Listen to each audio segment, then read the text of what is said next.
Señor y Padre, qué hermosas verdades acabamos de cantar, qué verdades tan profundas de quién eres, de qué has hecho en nuestras vidas, de las realidades espirituales que son ciertas de nosotros que hemos creído en el Señor Jesucristo. Esta noche miramos el tema de la gratitud y necesitamos estar agradecidos, Señor. Si no estamos agradecidos es que no nos hemos dado cuenta de todo lo que tú has hecho por nosotros. Queremos crecer en nuestro conocimiento de ti para vivir vidas que son dignas de Cristo. Y nos falta mucho, Señor. Sabemos que nos falta mucho, pero estamos en la batalla. Queremos luchar con todas nuestras fuerzas y con las fuerzas que tú proporcionas a través del Espíritu Santo dentro de nosotros para vivir de una forma que te agrada a ti. Queremos complacerte, Señor. Queremos honrarte. Queremos dar testimonio de tu poder en nuestras vidas. Que el mundo vea tu poder a través de nosotros.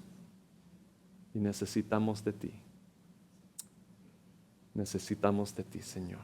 En nombre de Jesús. Amén. ¿Has pensado alguna vez de la bendición de ser una persona agradecida? La bendición de tener un corazón agradecido. La Biblia nos dice que estemos agradecidos con el Señor, pero yo creo que no hemos pensado en la gran bendición que nos proporciona el tener un corazón agradecido para con el Señor. Un corazón agradecido no es un corazón ansioso, no es un corazón envidioso, no es un corazón dado a la lujuria, no es un corazón descontento. El agradecimiento no solo agrada a Dios, sino que nos protege a nosotros en la vida cristiana. Nos protege del pecado. La gratitud es el camino al gozo y a experimentar la paz de Dios en nuestra vida. Estamos en Colosenses capítulo 1, si quieren ir ahí en sus Biblias, Colosenses capítulo 1, y vamos a estar mirando los versículos del 12 al 14 en esta tarde. Colosenses 1, del 12 al 14, y el título de este sermón es Gratitud espiritualmente basada. Gratitud espiritualmente basada. El contexto de nuestro pasaje, en estas tardes de domingo hemos estado atravesando el libro de Colosenses y estamos ahora en el versículo del 12 al 14, pero antes de eso vimos una introducción al libro. Vemos en los versículos 1 y 2 la introducción de Pablo, ¿ves? Los remitentes, el remitente es Pablo, el que escribe el libro, los destinatarios, la iglesia en Colosas, los hermanos en Colosas más bien. Luego de versículos del 3 al 8 vimos la oración de Pablo por ellos, el comienzo de su oración por ellos, donde expresaba gratitud a Dios por lo que Él estaba haciendo en sus vidas a través del Evangelio. Entonces empezó con gratitud, entonces ya tocamos este tema hace algunas semanas, y luego su petición para con ellos, ¿verdad? Los versículos del 9 al 11, la petición que Pablo le pide a Dios por ellos, que es que tuvieran sabiduría espiritual. ¿Y qué significa todo eso? Lo vimos la otra vez. Y ahora vuelve a la gratitud, para concluir con gratitud, la oración que él le está expresando a ellos, que él hace al Señor de parte de ellos. La gratitud es parte de vivir una vida cristiana digna de Dios. Veíamos eso en los versículos anteriores, ¿verdad? Que ellos vivieran una vida digna de Dios, y eso era un resultado de tener sabiduría espiritual.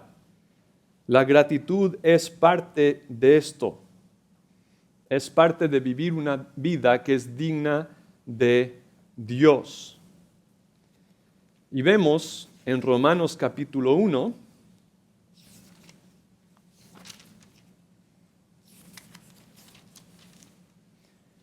que la ingratitud es característica de un corazón perdido. Romanos capítulo 1, versículo 21, dice, pues habiendo conocido a Dios, no le glorificaron como a Dios, ni le dieron gracias. Ni le dieron gracias, sino que se envanecieron en sus razonamientos y su necio corazón fue entenebrecido, profesando ser sabios, se hicieron necios. La falta de gratitud o la ingratitud es característica de un corazón, como dice aquí, envanecido, un corazón necio, un corazón entenebrecido, o sea, oscuro, un corazón perdido. Entonces, si eso es característico de ese tipo de corazón, nosotros que somos cristianos no debemos de tener ese tipo de corazón, ¿verdad? Algo que es característico de un corazón así no debe tener ningún lugar en el corazón de un creyente. Y el testimonio bíblico concuerda con eso, porque lo podemos ver en Primera de Tesalonicenses. Primera de Tesalonicenses, si quieren ir ahí, voy a volver a Colosenses en un momento. Pero Primera de Tesalonicenses capítulo 5, del 16 al 18. Primera de Tesalonicenses capítulo 5 del 16. Estad siempre gozosos, orad sin cesar, dad gracias en todo, porque esta es la voluntad de Dios para con vosotros en Cristo Jesús. ¿Cuál es la voluntad de Dios para ti? Dar gracias en todo, en toda circunstancia, en toda dificultad. O sea, el peor momento de toda tu vida, Dios no va a decir, bueno, no diste gracias en este peor momento. Te lo voy a dejar pasar. No, Dios está diciendo, en el peor momento de tu vida, aún ahí debes de dar gracias. Aún ahí. La peor circunstancia nunca es una excusa para no dar gracias a Dios, para no estar agradecido.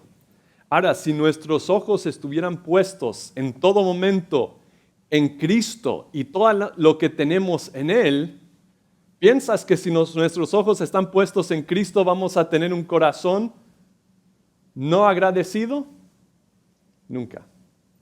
Y Pablo sabe esto y por eso va a poner los ojos de estos creyentes en el Señor Jesús y en todas las riquezas que tenemos en Él para que ellos estén agradecidos. Va a cambiar nuestra perspectiva.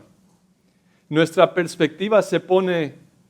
corazón se pone desagradecido cuando miramos las circunstancias y no estamos mirando a Cristo. Y desafortunadamente, a eso es lo que volvemos naturalmente, a ver las cosas humanamente, a ver las circunstancias, a ver las cosas que no nos gustan. Así que Él nos va a ayudar, porque al poner nuestros ojos en Cristo no vamos a tener ninguna otra opción que estar agradecidos. En nuestro pasaje de hoy vamos a examinar 3 realidades espirituales por las cuales debemos estar agradecidos al Señor. Vamos a ver 3 realidades espirituales que nos van casi a obligar a estar agradecidos con el Señor. Vamos a dar lectura a este pasaje, volviendo aquí a Colosenses capítulo 1, y vamos a leer los versículos desde el comienzo hasta donde estamos. No son tantos versículos, estamos solo en el versículo 14, así que vamos a dar lectura empezando en el versículo 1 de Colosenses 1 y llegar hasta nuestro pasaje que concluye en el versículo 14. Dice así la palabra del Señor. Pablo, apóstol de Jesucristo por la voluntad de Dios, y el hermano Timoteo, a los santos y fieles hermanos en Cristo que están en Colosas. Gracia y paz sean a vosotros de Dios nuestro Padre y del Señor Jesucristo. Siempre orando por vosotros, damos gracias a Dios, Padre de nuestro Señor Jesucristo, habiendo oído de vuestra fe en Cristo Jesús y del amor que tenéis a todos los santos, a causa de la esperanza que os está guardada en los cielos, de la cual ya habéis oído por la palabra verdadera del Evangelio, que ha llegado hasta vosotros, así como a todo el mundo, y lleva fruto y crece también en vosotros desde el día que oísteis y conocisteis la gracia de Dios en verdad. Como lo habéis aprendido de Epafras, nuestro consiervo amado, que es un fiel ministro de Cristo para vosotros, quien también nos ha declarado vuestro amor en el Espíritu. Por lo cual también nosotros, desde el día que lo oímos, no cesamos de orar por vosotros y de pedir que seáis llenos del conocimiento de su voluntad en toda sabiduría e inteligencia espiritual, para que andéis como es digno del Señor, agradándole en todo, llevando fruto en toda buena obra y creciendo en el conocimiento de Dios, fortalecidos con todo poder conforme a la potencia de su gloria para toda paciencia y longanimidad, con gozo, dando gracias al Padre que nos hizo aptos para participar de la herencia de los santos en luz, el cual nos ha librado de la potestad de las tinieblas y trasladado al reino de su amado Hijo, en quien tenemos redención por su sangre, el perdón de pecados. Amén. Vamos a ver en estos versículos, no vamos a mirar todos esos 14 versículos, ¿verdad? Solo del 12 al 14. Vamos a ver 3 puntos por los cuales nosotros debemos estar agradecidos con Dios. Primero, la herencia. La herencia, vamos a ver la herencia en versículo 12. Segundo, la liberación en la primera parte del versículo 13. Y tercero, la transferencia, que viene en versículos 13b, o la segunda parte del 13, y el 14. Entonces, la herencia, versículo 12, liberación, versículo 13, primera parte, y transferencia, versículo 13, segunda parte, y versículo 14. Así que lo primero que vamos a ver es la herencia. La herencia. Empezando aquí en el 12.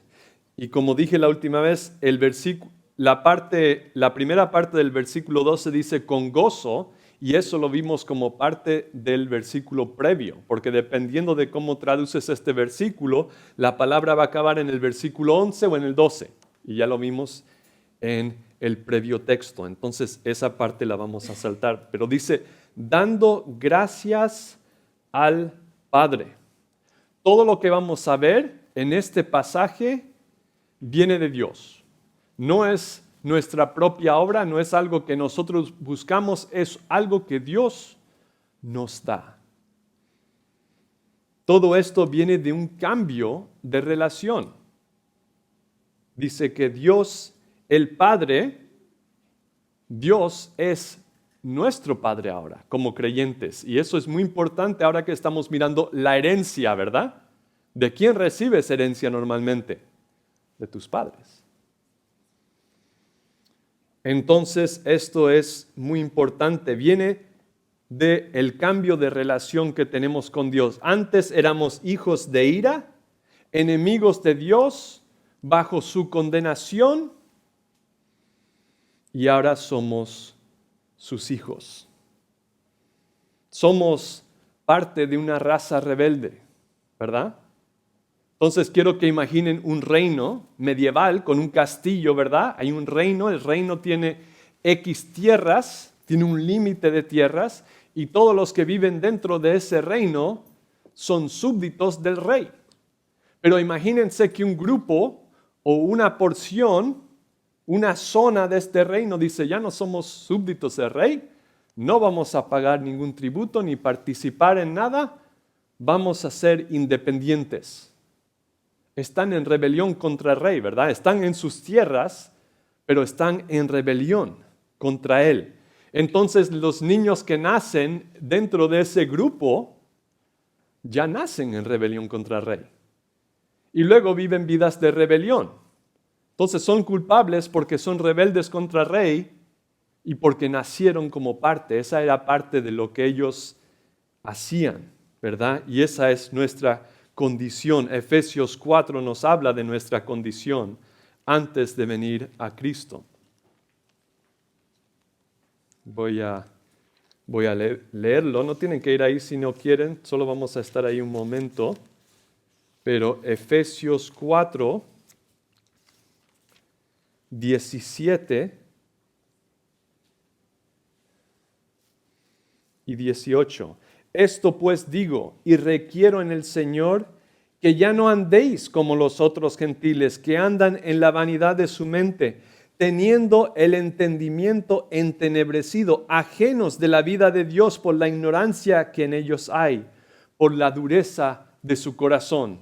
Esa era nuestra condición.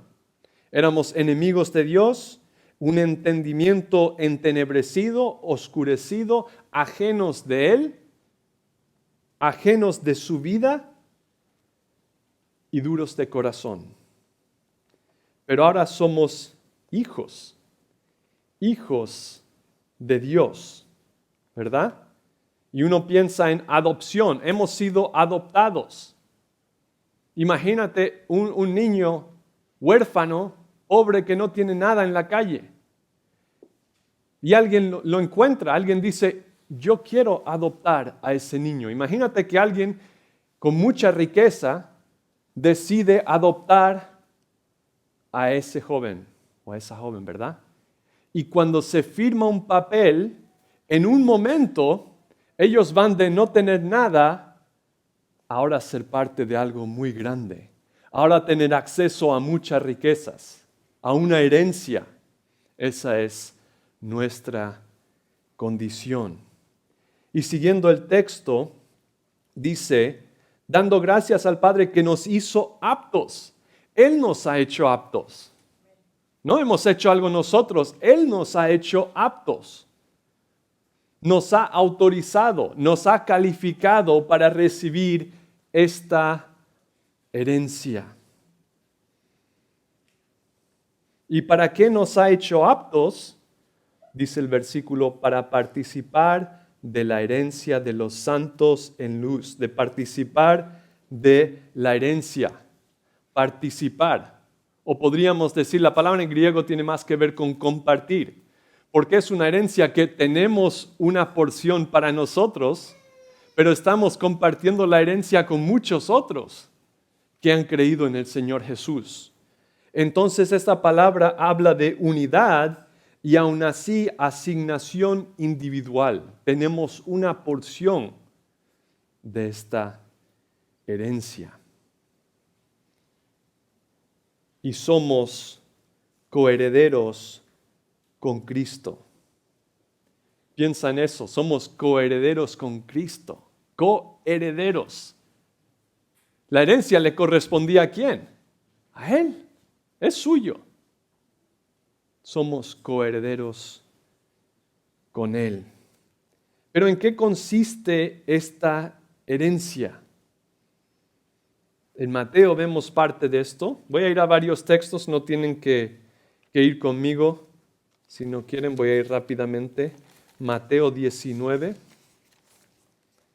29 dice: y cualquiera que haya dejado casas, o hermanos, o hermanas, o padre, o madre, o mujer, o hijos, o tierras por mi nombre, recibirá 100 veces más y heredará la vida eterna.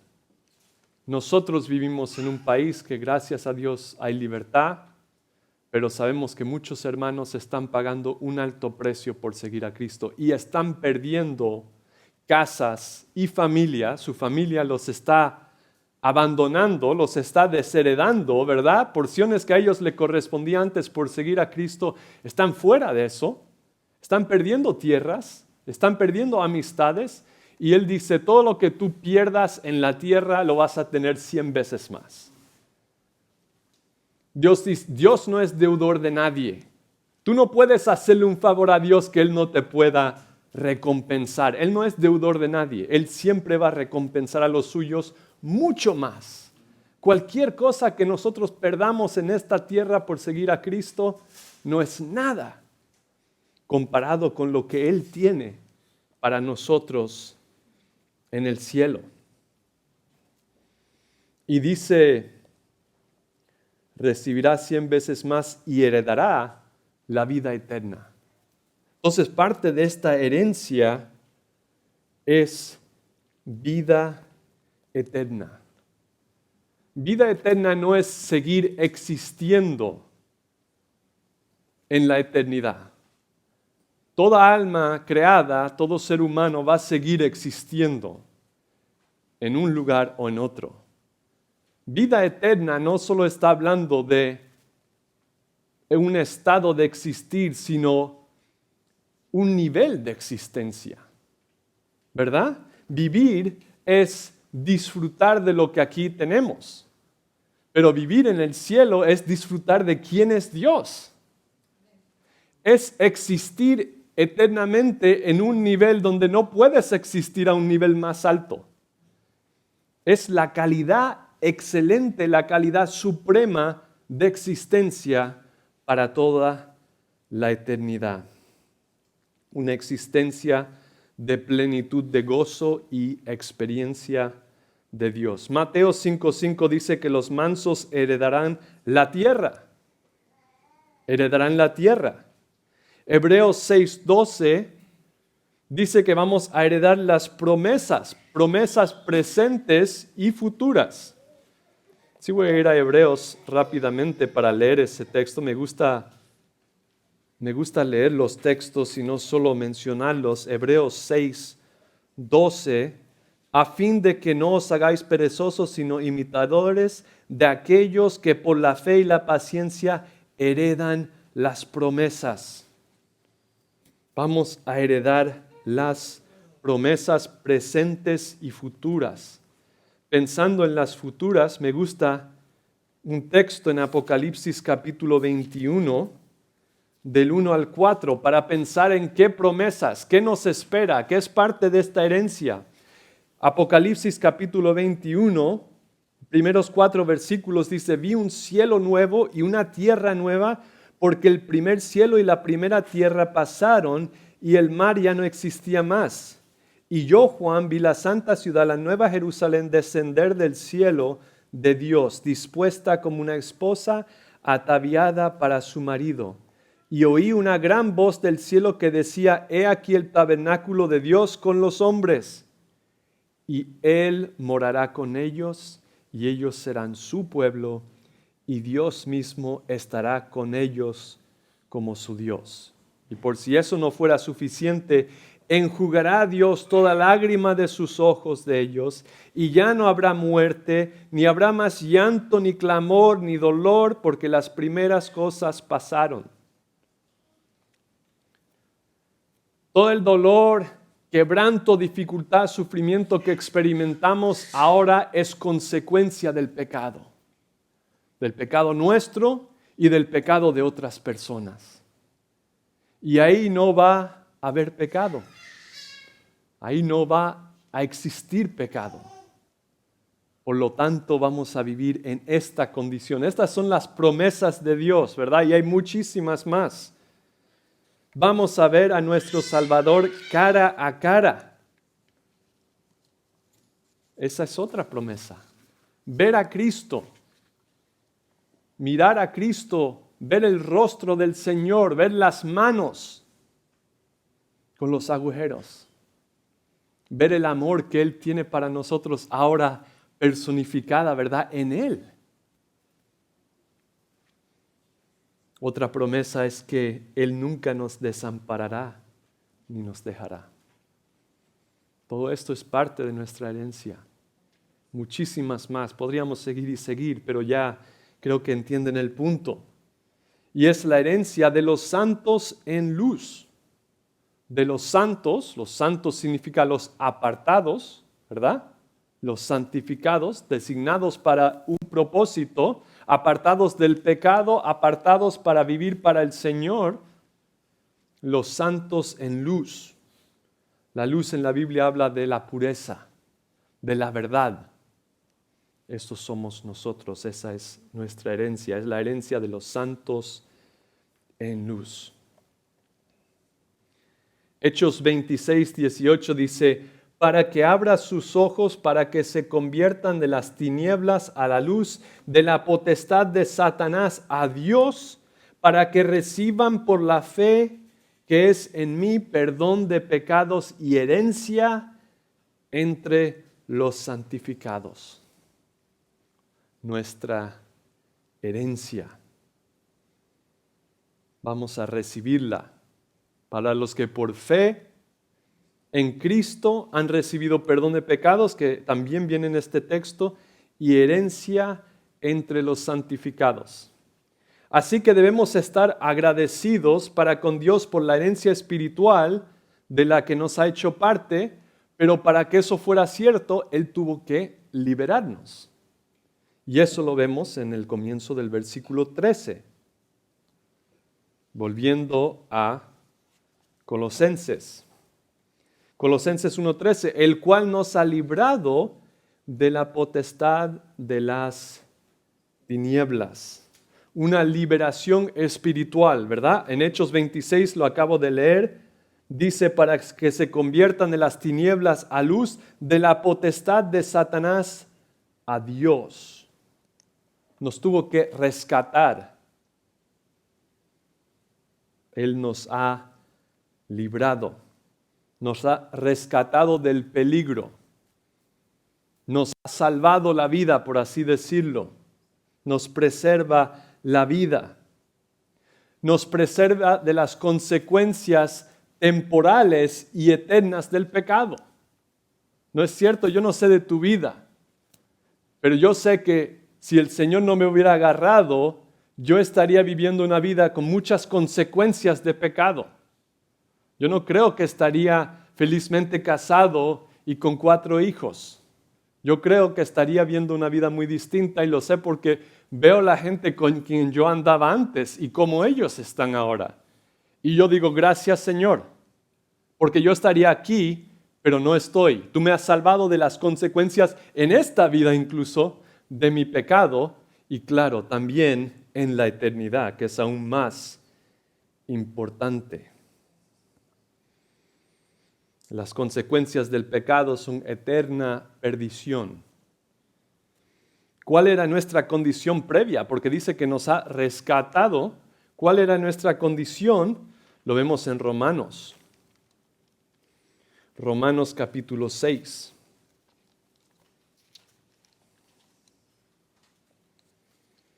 Romanos 6 del 1 al 12. Voy a leer esto completo y luego vamos a mirar específicamente los versículos. ¿Qué pues diremos? ¿Perseveraremos en el pecado para que la gracia abunde? En ninguna manera. Porque los que hemos muerto al pecado, ¿cómo viviremos aún en él? ¿O no sabes que todos los que hemos sido bautizados en Cristo, hemos sido bautizados en su muerte? Porque somos sepultados juntamente con él para muerte por el bautismo, a fin de que como Cristo resucitó de los muertos, por la gloria del Padre, así también nosotros andemos en vida nueva. Porque si fuimos plantados juntamente con Él en la semejanza de su muerte, así también lo seremos en la de su resurrección. Sabiendo esto, aquí está, que nuestro viejo hombre fue crucificado juntamente con él para que el cuerpo de pecado sea destruido, a fin de que no sirvamos más al pecado. Porque el que ha muerto ha sido justificado del pecado. Y si morimos con Cristo, creemos que también viviremos con Él, sabiendo que Cristo, habiendo resucitado de los muertos, ya no muere. La muerte no se enseñorea más de Él, porque en cuanto murió al pecado, murió una vez por todas, mas en cuanto vive, para Dios vive. Así también vosotros consideraos muertos al pecado, pero vivos para Dios en Cristo Jesús, Señor nuestro. Versículo 12. No reine pues el pecado en vuestro cuerpo mortal, de modo que lo obedezcáis en sus concupiscencias, ni tampoco presentéis vuestros miembros al pecado como instrumentos de iniquidad, sino presentaos vosotros mismos a Dios como vivos de entre los muertos y vuestros miembros a Dios como instrumentos de justicia, porque el pecado no se enseñoreará de vosotros, pues no estáis bajo la ley, sino bajo la gracia.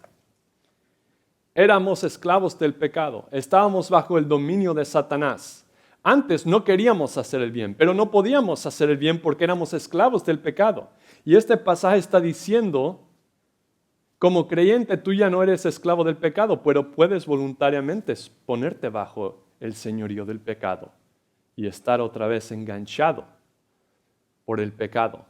Pero eso lo estás haciendo voluntariamente porque tú ya no sirves a Satanás, tú no eres esclavo del pecado, has sido comprado, has sido redimido. No estás bajo su dominio, bajo su poder, bajo su autoridad. Estábamos en oscuridad, ¿verdad? La oscuridad tiene connotaciones bíblicas de maldad, de muerte. Estábamos en el reino de las tinieblas. Esta es una realidad, pero nosotros tenemos que vivir a la luz de ella. Este pasaje en Romanos 6 está diciendo, tú tienes que vivir como una persona libre del pecado. Es una realidad, pero tú tienes que vivir en base a eso para tener esa experiencia. Así que esta es la liberación, pero en esa transacción Dios efectuó también una transferencia. Y es lo que vemos aquí en el versículo 13, en la segunda parte. Dice, el cual nos ha librado de la potestad de las tinieblas y trasladado al reino de su amado Hijo, en quien tenemos redención por su sangre, el perdón de pecados. Esa palabra que aquí se traduce transferir o trasladar en el español, viene de una palabra griega que usaban en ese tiempo muchas veces cuando un imperio dominaba a otros. Una forma de hacer que la gente fueran leales con el nuevo imperio era moverles a otro lugar, porque esa gente estaba conectada con la tierra, tenía una lealtad con ese lugar. Y puedes verlo en el Antiguo Testamento, están siempre tomando gente de aquí, poniéndolas acá, moviendo la gente de un lugar a otro, de un reino a otro. Se usa para reubicar a las personas. Dios nos ha reubicado de un reino a otro. El reino es el gobierno celestial y eterno de Dios. El reino celestial y eterno de Dios. El gobierno de Dios en la tierra a través de la obediencia de los fieles y el futuro gobierno de Dios en los últimos tiempos y en la eternidad. Ese es su reino. Ahora su reino es en la tierra a través de sus fieles. Claro, Él está en control de todo. Pero hablando de su reino, de ser trasladado del reino de las tinieblas a la luz, está hablando de que nosotros ya somos súbditos de Dios. Somos parte de su reino. El reino tiene un rey. Cristo es el rey. Cristo es el rey y solo en nuestra relación con Cristo, solo por fe, La unión espiritual que tenemos con Cristo es por fe en Él, arrepentimiento y fe. Estamos unidos con Cristo de tal forma que nosotros estamos sentados con Él en lugares celestiales y Él está con nosotros. Es por esa relación, porque estamos en Cristo, dice, bautizados en Cristo, estamos puestos en el cuerpo de Cristo, que es la iglesia, y por eso es que tenemos todas estas cosas. El versículo 14 dice, en quien tenemos redención por su sangre, el perdón de pecados. El mundo no sabe definir lo que es el pecado. La palabra pecado se usa de una forma incorrecta en el mundo, ¿verdad? No tienen concepto de Dios, entonces no van a entender qué es el pecado. Para el mundo el pecado es hacer algo a otro que no te gustaría que ellos te hicieran, ¿verdad? O hacer algo que daña a otros. El pecado es cualquier cosa que está en contra del carácter de Dios. Dios es nuestro creador, Dios es el que nos da la vida, y Él nos ha dicho cómo quiere que vivamos esta vida, y todo lo que no está de acuerdo con su carácter y su revelación escrita es pecado.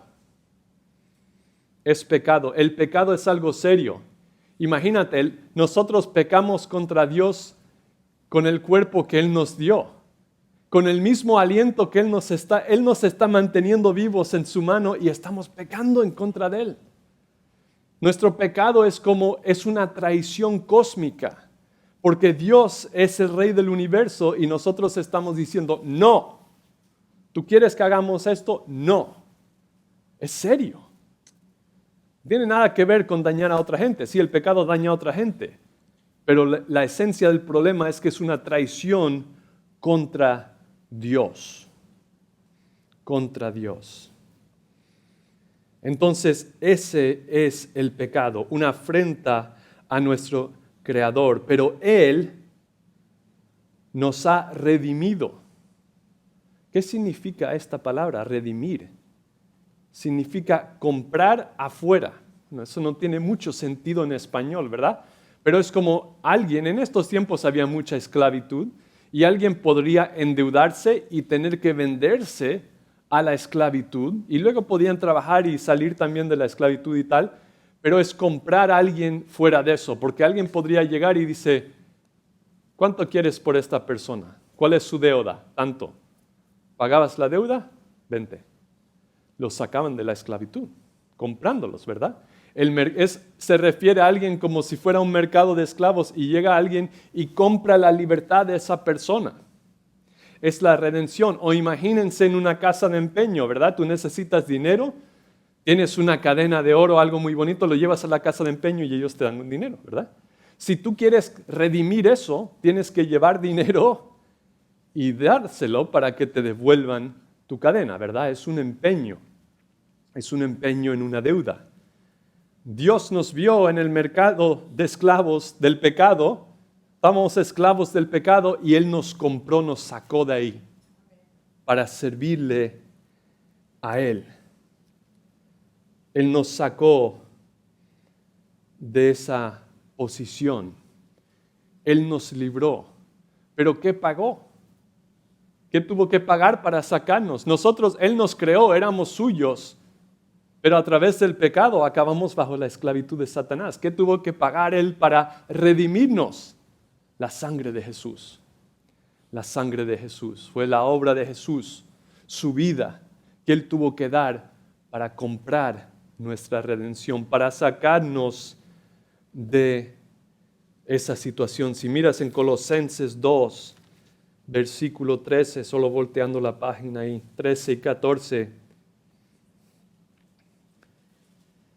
nos da una ilustración de esto. Dice, y a vosotros, estando muertos en pecados y en la incircuncisión de vuestra carne, os dio vida juntamente con Él, perdonándoos todos los pecados, anulando el acta de los decretos que había contra nosotros, que nos era contraria, quitándola de en medio y clavándola en la cruz.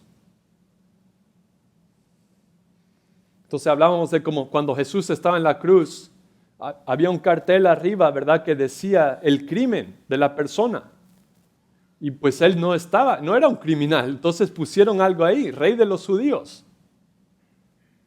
Pero ante los ojos de Dios sí había una lista de crímenes arriba de Jesús en su cruz. Y esa lista tenía nuestro pecado. Y cuando Él murió, clavó eso a la cruz y eso ya no existe. Él pagó esa deuda para sacarnos de la esclavitud y perdonar nuestro pecado. Así que para concluir, digo, hermano, hermana, ¿has sido perdonado? ¿Has sido liberado del castigo y poder del pecado en tu vida? Yo espero que sí. Y yo sé que tenemos lucha, que continuamos, ¿verdad? Luchando contra la carne, luchando para agradar a Dios. Pero Él nos ha liberado del pecado. Debemos de ver que eso es cierto ahora. Tu vida muestra esto, tu vida muestra la vida de una persona que ya no es esclava del pecado. Has sido trasladado del reino de tinieblas a luz. Y si tú dices sí, amén, entonces tienes mucho por lo cual estar agradecido. Deberíamos ser personas que nuestro rostro muestra esa gratitud para con Dios. Personas que pueden ir por la vida y cuando vienen circunstancias adversas y los demás se vienen abajo, nosotros podemos seguir. Porque a pesar de todo eso, lo que Dios nos ha dado vale mucho más que todo eso. Eso no importa a la luz de la verdad de quién somos en Jesús y qué es lo que Él nos ha dado. Esto debe de propulsarnos a vivir una vida digna. Y si no has experimentado esto, si tú dices, yo no conozco a Jesús, ¿no estás cansado de vivir bajo la esclavitud del pecado, bajo las consecuencias de vivir así, bajo la ira de Dios? Porque hoy es el día de salvación para ti. Esto está disponible si te arrepientes y confías en Jesús hoy mismo. Puedes ser perdonado, libre de tu pecado por medio de la obra de Jesús. Oremos. Señor, perdónanos porque no siempre estamos agradecidos. Te fallamos muchas veces en tener un corazón contento y agradecido con todo lo que tú has hecho por nosotros. Nos quejamos. Dejamos que las cosas pequeñas roben nuestro gozo. Vivimos como si no tuviéramos una herencia, como si no hubiéramos sido librados del pecado. Pero ayúdanos, Señor, a mantener nuestros ojos en Jesús, el autor y perfeccionador de nuestra fe. Ayúdanos a mantener nuestros ojos en ti y todo lo que has hecho por nosotros, todo lo que es nuestro. Es nuestra herencia, nos pertenece en Jesús. Tenemos tanto, Señor. Tenemos tantas riquezas. Tenemos tanto incluso poder a nuestro alcance para combatir el pecado en nuestras vidas. Si solo nos acercamos a ti, si solo te obedecemos y confiamos en ti. Pero muchas veces preferimos vivir con pobreza espiritual, porque dejamos que otros placeres menores nos consuman en vez de buscar nuestro deleite, nuestro gozo y nuestra satisfacción solo en Jesús. Ayúdanos a ver la gloria de Cristo y vivir vidas dignas de nuestro llamado. En su precioso nombre lo pedimos todo. Amén.